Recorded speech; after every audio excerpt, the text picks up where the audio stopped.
Go ahead, Lou. Oh, I thought you were running the review show. Okay, I can do that. Hi, everybody. Welcome back to Random Chatter. We're all kinds of a mess today. Let me change the show logo here. We are professional. That's right. The wrong show logo, too. Yeah, there we go. Random Chatter. We had our Force Chatter logo up there. If you listen to our Star Wars shows, you should know that we've done some rebranding there. You're going to want to check out Echo Base 245. Right at the beginning of the show, we talk about what's going on, so don't miss that. But hi, guys. We're here to do our review show and talk about what we've been watching recently, what we would recommend you watch, and what we might recommend you stay away from. And not just watching, but I think we've got at least one book review in here as well. But welcome to Random Chatter. How you guys doing tonight? Lou, how are you doing? I am doing great. Yeah? Awesome. Yeah, it's a Sunday evening, and we're talking Star Wars and pop culture, so yeah. Yeah. What more could you want other than maybe some like bigger news items? Considering we're also doing a news show after this, but that's okay. That's okay. Tim, how are you doing? I'm doing well. I too am excited. We're going to talk, I think, a little bit in the upfront on the news episode, what we're doing with the Star Wars stuff, which has me like partly bummed, partly excited, but yeah, you know, stick around for the next episode and we'll talk about that for a bit. Yeah. I'm going to start out with one thing that I'm very excited to get to review. I got a Christmas present this year. I didn't actually get it. It wasn't here on Christmas. It just came, but I got an Oculus Quest 2 VR headset. Mm-hmm. Nice. And I'm not going to go in and like review all the games and stuff right here. I might do some YouTube videos where I show footage of some of the games and do some reviews. I've got a lot of stuff that I haven't actually gotten to play yet. Vader Immortal.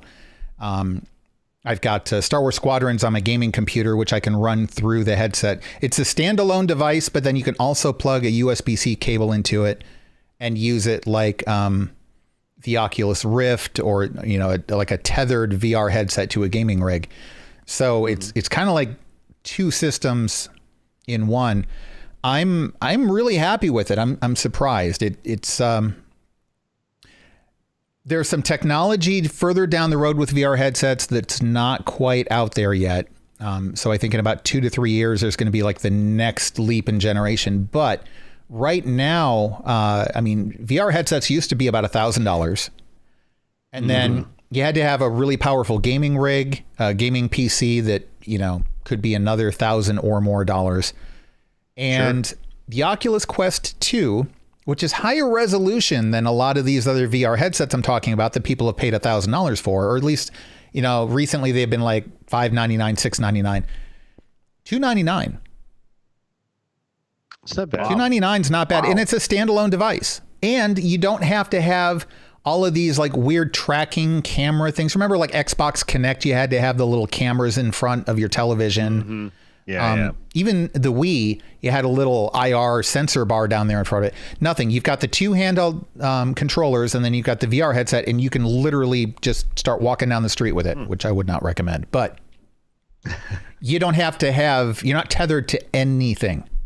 Okay. So it's really good. I'm pleasantly surprised. Along the same lines as the new technology, I mentioned in the last show that I've been kind of cleaning out boxes in my attic. I found my old PS3 and my old PS2. Yeah. Wow. Wow. I'm like, I opened a box. I'm like, PS2. Wow. You know, vintage gaming is a thing right now. It's really coming back. There are stores that are brick and mortar stores that are dedicated just to vintage gaming. Cool. PS2, PS3. Some of them going as far back as Intellivision, ColecoVision, Atari 2600. Oh, wow. ColecoVision. Yeah, and there's a lot of emulators now that you can get for the old Nintendo and Sega systems. Mm-hmm. Yeah, it's a thing. Yeah, cool. So you can probably still get games for those if you wanted to, Lou. I'll have to look. Yeah, I'll see what I got. Well, I would recommend the Oculus Quest 2. And if anybody out there listening has one, hop in our Discord server because you know, you can do it's not just gaming either. You can do I've edited show notes in a virtual environment. It's you can do productivity stuff. You can have like multiple virtual screens up while you're like sitting in a spaceship or like, you know, winter lodge with the crackling fire, things like that. You can watch movies, including 3D movies, in a theater, and you can create your own room and send invite codes to other people with Quest headsets. So like the three of us could do a watch together where we're there in a virtual theater together, watching on what appears to be an IMAX sized movie screen. That's cool. Yeah. You can even throw popcorn and stuff at it. Huh? Since we can't actually go to a theater, that might Since you can't go to a theater, yeah, you can actually buy tickets to movies in this. There's like a theater lobby where you can show up, and there's other people in the lobby, and they're doing. They've got Top Gun in 3D. They've got the Star Trek movies in 3D. I think they've got Ready Player One in 3D. Wow, cool. Yeah, so cool. It's good stuff. There's one catch, one little tiny thing I don't like about it. The government might be fixing this. If so, it would be the government doing something useful for once. Oculus is owned by Facebook. Yeah. But I don't use my Facebook account for anything. I use my Facebook account to have my name on a Facebook account so nobody else takes my name on a Facebook account. That's not me. I'm parking my name there. So the fact that I have to use that for my Oculus Rift or Oculus Quest account, I don't care. They're not getting any additional information from me. I'm not posting stuff, but that is one thing. If you've got if you're very anti-Facebook like I am, just be aware of that little detail. But okay. Anyway, I'll come back to my other picks for the week later. Lou, what have you been watching recently? Well, in preparation for Movie Chatter this coming week, I watched Tenet. Okay, for the first time? Something I was excited to watch. I really wanted to see it in the theater, and then COVID, and so forth. And I was a bit worried after what you said about the audio, right? Yeah. And I'm actually watching it for the second time on my iPad with subtitles. Good. And subtitles help. A combination of seeing it for the second time and subtitles, I'm like, oh my God, what a world of difference. Right. The audio issues you talked about in theater were definitely the same in home theater as well. Interesting, because we didn't have audio issues when we watched Lou it. has much better bass reproduction. Well, I mean, so I bought the version on iTunes. So I could get a full 3D surround sound, not 3D, but a full surround sound experience. And it does, I looked on my Dunnen app as I'm watching it. It does give me all 3 channels across the front, gives me the 4 channels in the back, plus my subwoofer. And the audio was so low for the vocals. Really? You almost couldn't hear the vocals. And that's why it was tough. I'm like, they're explaining what the movie's about. I'm like, I can't hear what you're saying. Right. I turn it up. The minute something happens, explosion-wise, I think a car just ran through the side of my house. Right. It could be worse, though. If it were a confusing movie and you actually needed to listen to the dialogue, then you'd be screwed. But no, that was exactly that same way in the theaters, too. Right. Yeah. And at one point, towards the end of the movie, and we watched it last night, a couple nights ago. And towards the end of the movie, when everything's kind of coming to a head, and there's a lot of excess audio stuff going on, it was very loud in my living room. And it wasn't turned up that loud. I'm like, wow, okay. And there wasn't a lot of talking at the end, so it wasn't that bad. But I definitely noticed it was tough to listen to. And then going through it a second time on the iPad, even with the sound turned way down, so I wouldn't hear. So you almost can't hear any of the vocals. I can hear all the audio, but not the vocals. With the subtitles, I'm like, oh, this makes it a whole lot easier to understand when I can read what's going on. I'm like, wow, okay. And plus, having seen it the second time, and I did. You had mentioned, Eric, I should go check out some of the new Rockstar stuff on YouTube, and his was very good. I watched his right after we watched the episode or watched the movie, because I knew he does some really good stuff, and that helped a little bit, but not entirely. I mean, I think there's still some questionable time travel stuff going Okay. on as far as how it's I explainable. hope you took some notes then. I'm looking forward to for movie chatter.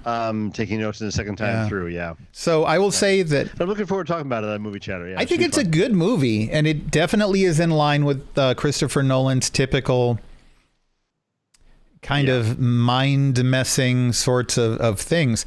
I will say, the audio thing, this might be the only big budget movie that actually is better on a crappy sound system. Not that like anybody who like Tim, you said it was fine for you. I'm not saying you have a crappy sound system, but I'm saying that the better sound system you have, probably the more difficult it's going to be audio wise. I will say that, New Rockstars, they've got some really good trailer breakdowns and movie explanations. He also does a lot of theories. He does a lot of MCU theories. He does a lot of Star Wars theories. And it's kind of fun because some of them are just bonkers. They're like way out there. But then sometimes he gets stuff like right, he hits the nail right on the head. And he also does a thing at the end of the year where they go back and review all of the things that didn't work out over the last year. So he's honest about it too. I like that. But so if you're watching Tenet, two things. Good. Search YouTube for New Rockstars. Watch the one for the second trailer where he breaks down the trailer, because about 4 minutes into it, he explains how time travel works in this movie. And it's based on a real principle regarding entropy and a real concept that is physically manifested in the movie. And he picked this up from freeze framing one of the things in the trailer that had a whiteboard in the background, and zoomed in on it and looked at the formulas and the diagrams and looked up the formulas online. And he nailed it. It was 100% on. Like some of the speculation about, this character must be wanting to rescue this other person. He wasn't on about all of that. He had a pretty good, he was pretty close. But the time travel theory, he gives you, here's the equation on the whiteboard. Here's the equation in real life. Here's some diagrams about, you've got the red particles here and the blue particles here, and they're separate. But if, you get this other thing happen, then they mix and it does this, and nailed it. And it helped so much for understanding the nature of the time travel stuff in the movie. You didn't have to get like the full scientific understanding of it. You just had to get the basic concept. So breakdown of the second trailer. And then he does a breakdown of the actual movie itself after the movie is released. That is pretty good too. And it explains the timelines for the four main characters in the film. Yeah, that's the one I watched. I watched that one after I saw the movie. And I'll say this. I'm looking forward to really talking about this in detail on the show on Tuesday. Tuesday, right? We're doing? I should have picked Thursday, but we're doing Tuesday after work. Yeah. Either way. The movie is one of these things where time travel is not it's not a character in its own right. It's happening, but you don't even have to understand the time travel to get kind of what's going on in the story. You know what I'm saying? It's like it's complicated. They give you enough information to let you know what's going on and make you feel comfortable with it, and you don't have to hurt yourself to try to understand everything that's going on time travel wise to enjoy the movie. I think I would agree with that, and it's a very unique take on time travel. It's not. Yeah. It's not like all of a sudden they're teleporting back to the 1950s like you see in Back to the Future or something. It's a very unique take on it. It's a good movie. Yeah, it's it was interesting. I will admit that kind of in the second act I zoned out a little bit because it was getting kind of monotonous. Yeah, there's some flaws. But I in the third act picked me up again because that's where things started to coalesce. And I was like, oh, now I see what happened in the first act and why they did that and what happened here. And there was this really interesting thing that I saw that they didn't explain, but now they do. So in the third act, it did come together. A lot of while I can appreciate the mechanics of the time travel concept that they had in there, I think, especially in the last not the last scene, but the last big thing in the movie. It was a little distracting because there was so much of it. In terms of like environmental stuff, not the things the characters were going through, but the environmental stuff. And that was a little, because it's like, oh, okay, I get it. I kind of liked it though, because it was kind of like, but wait a minute, what's going on with this building now? Like it was kind of, it gave you a little puzzle to figure out as it went along. But yeah, I can see where it did. Yeah, it was interesting. It's something I would watch again. The movie is so much better the second time. Even what you just described is better the second time. The first time it is a little messy. The second time, and if you watch it with subtitles, better. Oh my God, what? Yeah. I don't mean this to sound negative, because I don't mean it negative at all. But I would watch it again. I would watch it a second time, not for enjoyment, but to better understand it. If that makes sense, just because there was so much going on in the movie, I need to pull that stuff together better. And I'm sure that the end result will be me enjoying the movie more, which like I said, I did enjoy it, but there was a lot going on, and it's like you have the cerebral part and the action part, and there was so much overlap that in the second act, I just kind of like, nope, I tuned out. Yeah, and that's something Christopher Nolan does quite a bit. I mean, I had the same problem with Interstellar. Even the Batman movies, the middle acts for some of those were a bit rough. They kind of dragged on a little bit. Christopher Nolan... Interstellar was a little rough. Yeah, and Inception, even the middle act of Inception was rough. Christopher Nolan just has a hard time in Act 2. I don't know. Inception kept me riveted to the screen the entire time. I thoroughly enjoyed that movie, and that was when I kept on the edge of my seat trying to think, what's going on now? I loved it, but you have to admit the pacing slowed down. It wasn't necessarily bad pacing, but it was much slower in Act 2. It slowed down. The difference in the pacing was further apart than it is in a lot of other movies or a lot of other directors. So I'll give you that. And character development in this movie, very much not a character movie. So there's that too. That was another issue. In fact, they never even give the main guy a name. He's literally called the protagonist. Yes. Right. Yeah. And interestingly enough, Elizabeth Debicki, Robin pointed out, she basically plays exactly the same character that she played in Night Manager. I don't think I saw Night Manager. Well, if you ever, it was an AMC, with Hugh Laurie and with Tom Hiddleston. It was a 4-episode limited series. And really insanely well done. And she played the disenchanted wife of the rich husband. Same freaking roles. Like some of the scenes, Robin's like the same thing that she did in that. Interesting. Really funny. But I like Elizabeth Debicki. I think she's really good, and she nails it. She does really well. And that Kenneth guy who played the bad guy, he might actually have a career if he sticks with it. Like he was okay. Yeah, he's done. Yeah. Some coaching maybe under his belt, and he'll do pretty well. And Batman did a pretty good job too. So not the other Christopher Nolan Batman, the new Batman. No, who's the young Batman, the new Batman, not the old Batman. Yeah, who might be the new Batman, except now we found out that the new Batman, the old Batman, is no longer the new Batman, and that was just a myth. Correct. Go watch DC Talk. It's like old Coke, whatever. So I watched that. I also finished The Flight Attendant. Oh, okay. And how was it? My wife and I binged through that last night. I loved it. I thought it was fantastic. Yeah, wasn't that great? It was a lot of fun. It's a good train wreck. Yep.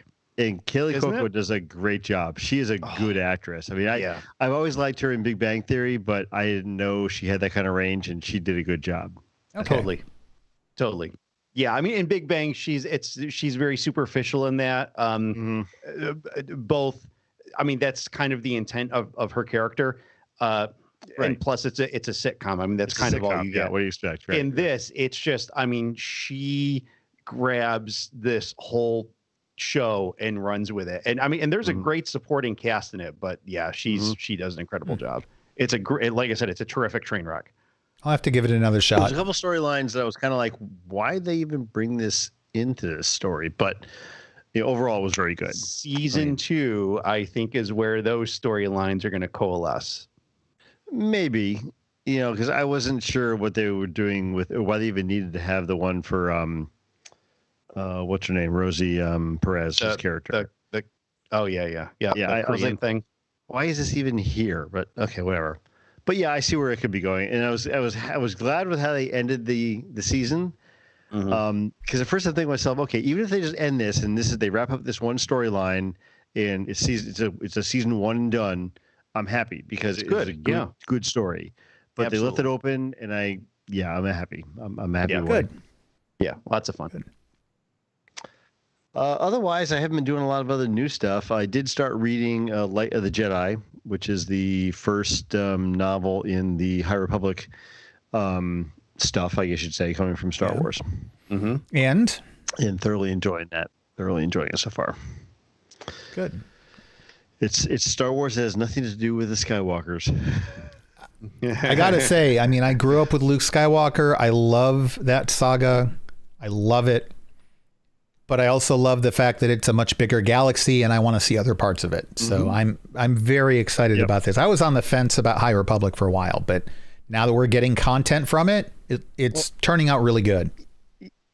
Yeah, I mean, I was on the fence because I was like, I have no idea what they're doing with this. It's only set, 300 years 200. Before the events of the stories were 200 years before the events of the stories we're used to hearing about. And I'm like, that's not enough space to give us time to do something. But so far, I'm happy. I'm very happy. It's been good so far. And that's it for me. All right. I'll go next because mine's going to be pretty short. I've mainly been catching up on stuff. I think I talked about The Stand last week. Okay, yes. so we mentioned that's continued to be good, and I would continue to recommend it. Each episode is maintaining that consistent quality, and I like the fact that they are kind of good. They're doing the timeline for the beginning of Act 2, and then they're kind of flashing back to Act 1, and then they're going back to present time in Act 2, and they're flashing back to Act 1. So you don't get that drag at the beginning of the story, which is a different take on it than from the novel and the other 2 TV series that we've seen. And I think that this works better. I like how they have this set up. Okay. The other thing I've started watching is Another Life on Netflix. And I've been putting this off because Netflix has been kind of rough when it comes to canceling series. They'll throw a season out there and it can be really good, but maybe it'll get a second season and maybe it won't. And there have been some other sci-fi stuff they've done that didn't. And as soon as they announced that this was getting a second season, and then within like a week of that announcement, a coworker of mine said, "Hey, I don't watch nearly the amount of stuff you do, but you should check this out."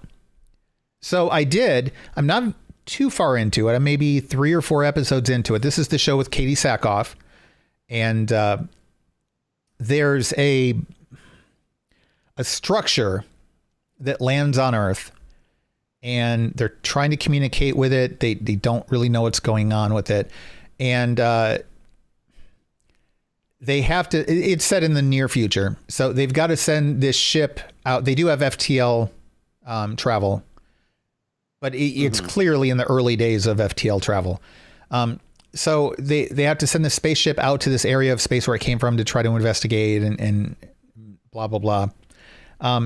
And so Katie Sackhoff is the commander of this ship, though she's not normally the commander of this ship. The guy who's normally the commander of this ship and this crew is now her second. So that doesn't go that well. Her husband is one of the researchers dealing with the anomaly back home, with their daughter. And so there's a storyline going on there too. So far, it's really good. I'm really impressed with the writing. There were a lot of moments just in the first 2 to 3 episodes where I was like, oh, wow, they went there with that. Like there were moments that are predictable and it's like, okay, it's just like every other show I've seen where they do this. They're going to do that. And they go in a completely different direction that's way more honest, and it works, and it sets up like crazy plot twists and cliffhangers. And you remember we talked about Ozark before, where like there were just so many cliffhangers and they kept getting like painted into a corner over and over again. Not that style of writing, and definitely not those themes or tones, but just as effective in doing that thing. They're really good with the cliffhangers and all of these like holy crap moments in the show. I'm really taken aback by it. I should have checked this out much sooner. So, that would be a really strong recommendation for me. You have me intrigued. In fact, pretty much everything else I've watched, like I said, has been like me catching up on stuff. I've caught a couple of things here or there, with one exception that I know Tim's going to get to. So I'm going to piggyback on his. I'm going to leave it at that for this week. I'm just going to say my one recommendation is Another Life, and pretty much anything else I have to talk about isn't really worth recommending in light of that. Like, just that's my one focus I want to give to you guys out there. And then I'm going to piggyback on some of Tim's stuff too. So Tim, take it away. Yeah. Well, I know that I gushed last week about Lovecraft Country, finished season 1 a few days ago. Really, really happy with it. It was fantastic. They have not yet announced that there's going to be a season 2, but pretty much everyone feels that there is going to be one. Yeah. I mean, with how much they put into that, and it was just absolutely fantastic. I'm really hoping that. And HBO Max is doubling down on their streaming service in general. And this was so successful and so critically acclaimed, I guarantee they will announce a second season. Yeah. And I mean, they have a great cast, so they could continue on with largely the same cast. They could also like jump time periods too, and I think be totally successful with it. Yeah, really good. Let's see. History of Swear Words, came out on Netflix. It's on. I want to see that. Is that good? Go ahead. It's all right. I mean, they're each episode is what, like 20 minutes? Yeah, about 20, 25. Which is actually probably a little bit too long, to be honest. I agree. It's funny. I had forgot that was coming out. It's a little tedious, to be completely honest with you. If you watch the first episode, which is the F word, that's really all you have to watch. Like, that's the funniest episode. After really? Because that's the only one I've watched so far. And if they're all downhill from there, and the others are like the S word, the B word. Like they don't get into, like there's some heavier things that they don't get into. Yeah. I agree with you though. It was like, so here's the thing. There was interesting content in that episode. They get into the etiology of the word and where it came from. And a lot of people think they know where that word came from and they don't. That was interesting. And then, so that's the historical education side of it. The entertainment industry side of it. That was interesting too. Like back in the 80s and stuff, you could only have like one F-bomb in a movie for it to be R-rated. And if you got into 2 or 3, like Eddie Murphy had a stand-up comedy special that was released in theaters, and they wanted to give it NC-17, or actually I think an X rating, because he dropped F-bombs a lot. So, which is how all that stuff eventually ended up on HBO. Right, exactly. Because they basically weren't regulated. So they get into that a little bit. The problem is, interspersed with that are all of these little comedy segments that just aren't that funny. They're very forced. And of course, it's got Nicolas Cage doing the pseudo masterpiece theater thing. Yeah. Kids, go ask your parents. Kids ask Yeah. your parents. So I would agree with that. Watch the first episode because there's 50% of it is solidly good content. The other 50% is solidly trash. And then, so I'm in full agreement with you. I just didn't realize that the other episodes aren't that great. Then I might as well take it off my list. Yeah. And we only watched a couple episodes past that. And it's, I mean, they're okay. I mean, you still certainly will laugh, but there's also a lot of like yawners. Yeah. So, yeah. Okay. Let's see. We watched The Professor and the Madman, which is something that we've seen promoted the last few times we've been perusing Amazon Prime. What is that? So this is a movie. It's a period piece. You may not be interested. You lost me at period piece. Go on. Mel Gibson, Sean Penn, Natalie Dormer, probably, very, very possibly the best performance of Sean Penn I have ever seen. Okay. Like knocked it out of the park. The premise sounds boring as hell. It is the formation of the first Oxford English dictionary. Can we go back to history of swear words? Okay. Because if we're going to talk like the English lexicon and, ideology and vernacular, all those big words.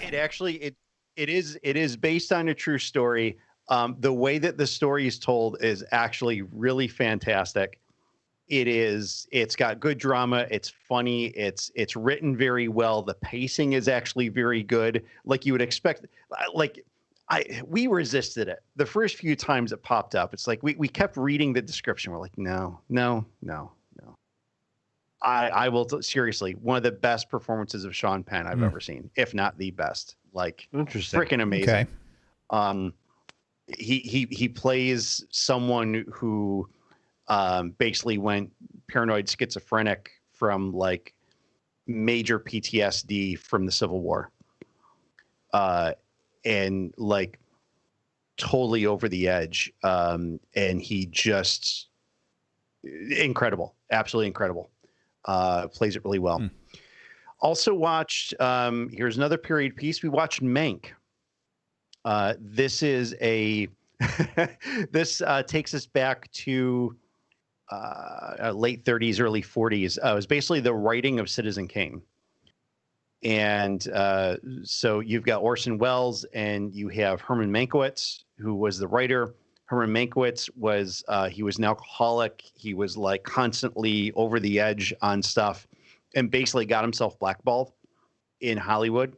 So it's actually really interesting look at you look at the studio system in Hollywood and all that stuff.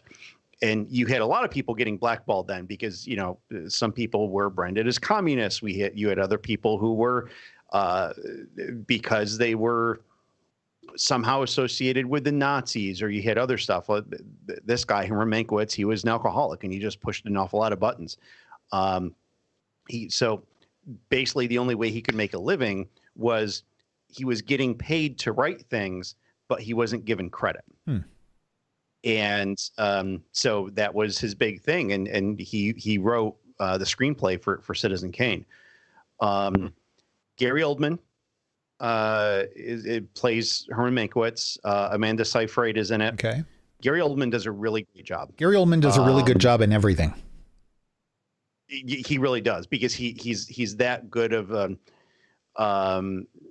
almost like oh my gosh, why am I Pirates of the Caribbean? Johnny Depp? Johnny Depp, where he gets so ingrained in the characters that he does. Yeah. You sometimes way better than Johnny Depp. But yeah. Like you sometimes don't visually recognize who the actor actually is, like at first glance, because he's so into it.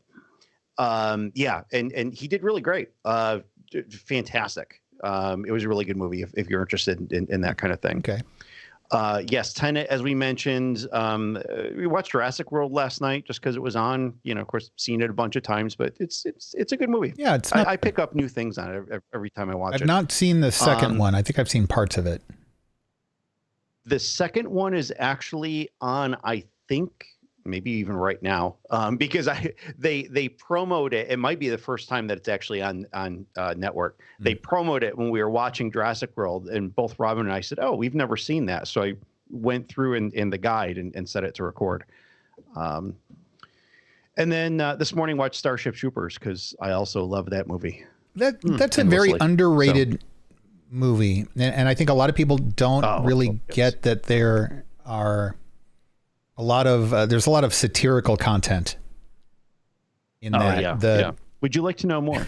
Right. Yeah, I love the way they war shot propaganda stuff. Propaganda. Yeah, stuff like it was good, very satirical, and I know so many people where that just went right over their heads, and I'm like, no, that's supposed to be a throwback to like the old, World War II war propaganda films to get people to enlist and this and that. Yeah, I haven't watched that in ages. And completely different than the book.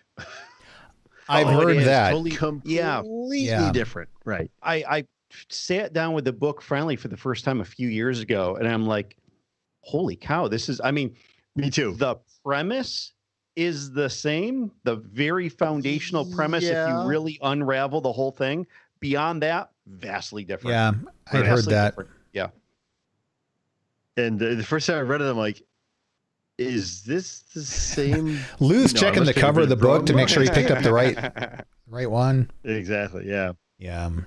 BattleBots. We talked a little bit about that. Since it's the end of the episode, I don't mind throwing this in because if people want to tune out at this point, fine. But sure. That was we don't want to spoil anything for those who haven't maybe caught up yet, but for those of you who did watch it, I guess there's going to be Lou, did you watch this week's episode? Yes, okay. I did. Okay. So for those who care about spoilers, I guess skip ahead, but we'll try not to actually spoil too much. But so one robot, the designer took a rather drastic design change to compensate against this other robot who's just like really big and really difficult to get, because this guy's robot it's a flipper. It gets up underneath your bot and uses a hydraulic arm. It flips you up in the air and damages you. But this other robot he's up against is huge. Titled That's Huge. That's the robot's name. But it's legitimately like huge. It's got these big flexible wheels that you can't even scoop under them to flip. There's just nothing he can do against this robot. So he builds this big arm to kind of keep the robot at bay. Yeah. And the idea is I'm just going to scoop him into a corner and just let him sit there the whole round. And because I'm controlling the movement, that'll score me a few points with the judges and I'll win. And I won't tell you how things actually went, but just the fact that he did that at all, very controversial. Yeah. Yeah. Really unprecedented, because the big thing, and there's something that came up earlier this season as well, relative to a bot who never got to use its primary weapon. And that's one of the points things is damage that you cause with your primary weapon. They never got to it all. They wanted to, something broke, so they never got to do it. And so that really became a controversial thing. And so then in this match, the primary weapon of the BattleBot who, built this cowcatcher thing was never used. Yeah, wasn't fired once. So it made it really controversial, to the extent that actually during the airing of the episode, the official BattleBots Twitter account said there will be rule changes next year. That's kind of funny when they understand that it's so controversial with it. That during the live airing, they're going to proactively tweet. Yeah. Yeah. Wow. Yeah. And, without having the history that you guys do with BattleBots, this is my first season of watching it, actively for the season. I had no problem with that. I thought, good for him. He found a way to it was inventive, to deal with this new bot that's a kind of a game breaker to begin with. There are definitely very logical points on both sides of the argument. Mm-hmm. Oh, and also, if the referee gives you an instruction, do what the referee says. You damn well better follow Don't sit there and argue with the referee. Right. Yeah. It was. Although at one point when he backs off the point where I'm not touching him, backs off that point, he did. He backed off and it's like, okay, now what do you like 3 inches, which still doesn't really. It's literally what you back to your starting. Yeah, box, I know. That'd be different. He just said back off a little bit. He did. I know. So the thing is that the intent of that rule is that you are not restricting the movement of your opponent. Exactly. And in that case, he was, even though you're saying, oh, well, he can still move. Sure, he can roll 2 inches forward and then 2 inches back to where he was. That's right. Is that really movement? No, that's not that much movement. No, you're absolutely right. It's and it's funny. I mean, BattleBots has been around for a number of seasons. And Eric and I were talking about it a bit before we recorded here tonight. And, when you consider that, like, okay, you look at the NFL or the NHL or, any like long existing sport, rules are always getting tweaked and adjusted. Pretty much every season, you're going to get some little rule changes here and there. Sometimes it's a player safety thing. Sometimes it's some coach or some player found some loophole that no one has caught in decades. And it's like, no, you can't do that. Or sometimes it's just simply because the game evolves. And we've seen it in hockey, we've seen it in football, that over a number of years, how the game is being played changes a little bit, and maybe it's not so entertaining to watch anymore because like defenses are getting really good, so the scoring is low. Okay, so what rules can we tweak or change to make the scoring higher? But I think in a game like this, though, I'll call it a game or a sport. If you take boxing, okay, there's not a lot of changes. You get one guy and he's got gloves on both hands and he punches the other guy who also has gloves on both hands. So there have been rule changes over the years, but not a lot because the nature of what you're doing, even the prep work you go through going into it, it's the same type of thing over and over again. BattleBots, it's one of those things like if you've ever played Magic the Gathering or the X-Wing tabletop game, you are constructing and designing your robot or your X-Wing squadron or your deck of collectible cards.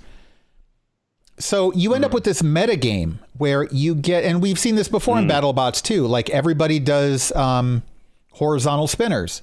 So then next season, people come back and they've got wedges on the front. And they've got flippers. And so then everybody does flippers. And it's like, well, now I need a self-righting mechanism so that when I get flipped over, I can turn myself right back up again. So then they do that. Everybody has a self-righting mechanism. Or they can still drive when they're upside down. So the game adjusts based on all this meta.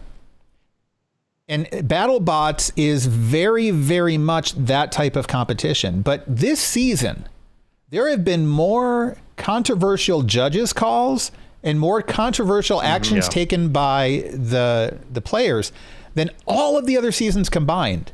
Like you were asking this when we talked about it a few weeks ago, Lou. This is not typical. We normally don't see this sort of controversy on the show. Right. Yeah. Yeah. No, and I get that. But I think it's good to keep things fresh, though.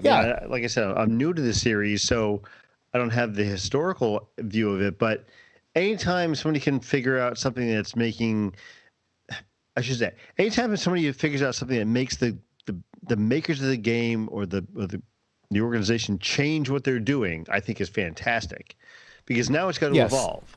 And that's good. If I've created something that you can't deal with the current rules, more power to me. Good on me for doing that, because now you got to adapt to me. And I think it's fantastic, and it keeps everybody on their toes. I mean, I feel bad for the kid with that huge bot, but you know what? I mean, when he brought that into the mix, last year was his first year with that? I think they said, or a year before. Yes. Was it last year? Last year. Okay. I didn't know if it was two or one. That was a completely different bot, and everybody had to deal with that. No, I don't think they made any rules changes for that. No, the bot wasn't necessarily overpowered or anything. So Yeah. Mm-hmm. Yeah. So, well, you're right. And this is going to force them to make sure that they continue to evolve the game in a way that they keep it competitive. And it was definitely a creative solution. And I appreciate that. Yep. I don't think it stuck to the intent of the game, but then that's on the makers of the game to regulate that. I do. Right. I still have to say, though, when a judge tells you to back off, you don't sit there and argue with the referee. You do what the referee says. Yeah. But, based on their scoring criteria, if you come up with a bot that would allow you to avoid damage from the other player and you could control the field, you'd win the decision. Because if no damage is done by either bot and you control the field, damage gets you more points in. So it's 5 points for damage, 3 points for aggression, and 3 points for that other thing. Control. Yeah. Control. So he definitely controlled them. Right. And you could argue back and forth about the aggression part of it. But if Huge got one hit on him with their weapon, one single hit, then they get the 5 points for damage that Hydra wasn't going to get. As long as it caused damage. Huh? As long as it caused damage. I mean, even at that point, even a scratch is literally more damage than Hydra was going to do. True. So it's still a dangerous game that they're playing. But yeah, I mean, the idea all along was that he would win by decision. It was a smart strategy. I understand why people are annoyed. So. Yeah. I actually just now sent an email to Farouk's agent to see if we can get him on the show again. Awesome. And just two of the thoughts on that last week's episode. A couple, I think the first time, at least one was the first time combatant, I guess. That one with the fiberglass, it looked like kind of carapace to it. I'm like, that didn't hold it very well. But the one that basically exploded as soon as someone. Oh, that was the Kevlar one. That wasn't fiberglass. That was Kevlar. That's Kevlar, expensive. Yeah. Oh, yeah, it was. It was Kevlar. Tore apart like tissue paper. I was like, well, okay, good luck to you on that one. Yeah. And then, I don't know, maybe it was last week, the one that had that horizontal spinner, but like on an angle, that the weapon got taken off by a vertical spin. I was like, that was amazing. Yeah. It just goes to show you the amount of kinetic energy that is built up in some of these bots and how it gets released is just phenomenal. It's crazy. Like, holy Christ. Yeah. Oh, it's wild. I mean, last season there were, the battle box is pretty big, and it's like, built out of like a Lexan kind of like a, bulletproof kind of glass. Shards of things have actually punctured that glass, broken it. They've got fluorescent lights, protected fluorescent lights, way up top above the battle box. Stuff has shot up there and shattered those lights. The cameras. Really, I mean, cameras have been taken out. Stationary cameras that are inside the box have just been freaking destroyed. Just really, really wild stuff. It's very cool. It's a fun sport to watch. Yeah. I'm sorry, I didn't mean to get us off on a tangent about BattleBots, but it's just so much fun to talk about. You never have to apologize to me for that, ever. Cool. All right, well, that's going to do it for the review show, I think. Let us know what you've been watching. Hop into Discord and go randomchatter.com/Discord. There's a Random Chatter channel there, just like there are for all of the shows on the Random Chatter Podcast Network. And let us know what you've been watching. If there's something that you watch, even if not right now, but later on in the week, you're like, hey, that was really good. Share it. Come tell us. We want to watch it too. So, I feel like there was a network announcement we were supposed to get to and didn't. Oh, we were going to talk about the Force Chatter stuff, but we'll save that for the next episode. But once again, I want to remind people, if they subscribe to the Star Wars shows, we are rebranding those. Echo Base and Outer Rim are going to kind of consolidate. They're going to be called Force Chatter, but they will be the same show that you've been getting all along. Same shows, which will now be a show. It's all about the naming. It's not about the content. Just don't worry. Don't stress it. It's all going to be okay. And it's still going to be coming to you every week. So keep an eye out for that. Keep an eye out for the new MCU TV series that has just started up and is going to be hitting the ground running with the episode, I guess 2 episodes of WandaVision coming out Friday, right? Yes. Yeah. So we, John and I actually talked about this a little bit. We're just going to do one big supersized episode of MCU TV to cover both episodes of WandaVision. Awesome. Nice. All right. So definitely check that out. Subscribe either to the network feed. If you get the network feed for your audio podcasts, you're going to get the whole thing. If not, add that to your feed. Go do that right now.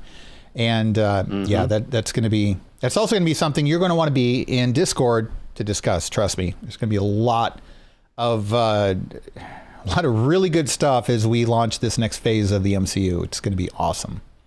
Head over to randomchatter.com/YouTube, subscribe, hit the notification button, hit the like button if you're watching this right now and you like the episode. And you'll get notifications anytime we go live or post a new video to YouTube. We've got some new stuff coming to YouTube very, very soon here. And also, randomchatter.com/Patreon. $1 a month, because we're a nonprofit organization. That actually makes you a member of the Random Chatter Network. You are officially a member. And that goes to offsetting the operations costs for the network. We don't pocket any of that. That goes straight in the operating costs. And it unlocks a bunch of stuff for you in Discord. We've got additional levels there. Actually, the bonus subscriber and the premium subscriber levels, there'll be additional bonus content coming out of that MCU TV show that you will definitely want to pick up. We did that for The Mandalorian. We're going to do that for MCU TV. We're going to be doing that for other content too, even after WandaVision's gone. So that'll definitely be worth your while. So check that out as well. But that's going to do it for Random Chatter. Stick around if you're here on YouTube for some other episodes. If you're listening to the audio podcast, we will be back again very, very soon. So stay tuned.